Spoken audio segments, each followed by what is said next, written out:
Muli na namang nag-solo rank game si Zenjiro. First pick Fanny. Last. Copy. Mukhang matitino ngayon ang magiging kasapi ng ating bida. Mukha namang malalakas ang mga masasamang loob kaya maganda ang magiging bakbakan nito. Matapos makapag-buff agad nagtungo si Zenjiro sa red buff ng kalaban. Matapos makuha agad itong nagtungo sa farm niya dahil ramdam nito na kinukuha din Boy Balisong ang kanya. Sakto namang naabutan niya ito at sa tulong ni Lunex na sugpo nila si Boy Balisong. Hello there. Matapos makapag-buff tutungo sana ang si Zenjiro sa top lane kaso napatay na pala ni Ate Lonox yung MM. Sakto nakasalubong niya si Boy Skateboard kaya ito na lang ang gagawin niyang pera kaso pati ito inagaw sa kanya ni Ate Lonox.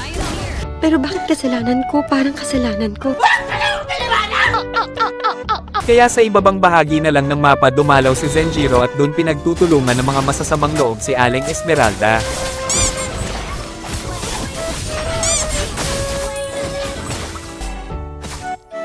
Habang matiwasay na kinukuha ng ating bida ang repolyo may bigla na lang umagaw nito kaya naman dali-dali niya itong hinabol. Dahil sa kalapastangan ng ginawa ni Boy Skateboard buhay niya ang naging kapalit.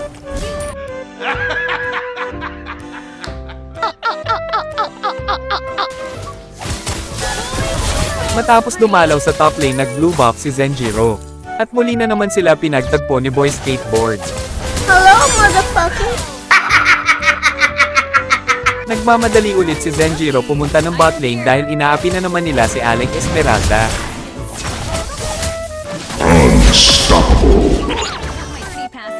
Dito makikita nyo si Boy Skateboard na parang nakakita ng multo dahil mabilis itong nag-flicker palayo kaso nga lang hindi siya makakatakas sa ating bida. Makikiraan lang sana ang ating bida kaso bigla siyang nakatapak ng balot.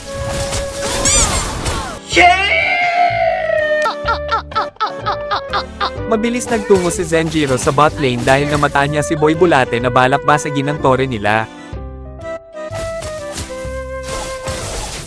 Nagtangka pa itong ipagtanggol ang sarili niya sa kasamaang palad ay hindi ito nagsagumpay. Jeez! Sorry. Dito sa tulong ni Aling Esmeralda napaslan nila si Boy Balisong.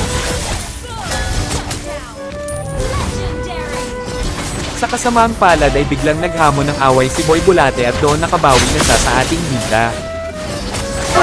Habang tumititi pa uwi si Zenjiro pumakamot ito sa kanyang betlog kaya sinamantala iyon ni Boy Balisong.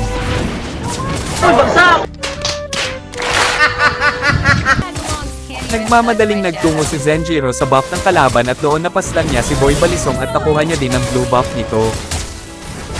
Matapos makuha ang basbas ni Lordy nagtungo ang ating bida sa gitnang bahagi ng mapa at doon napaslan na naman niya si Boy Balisong.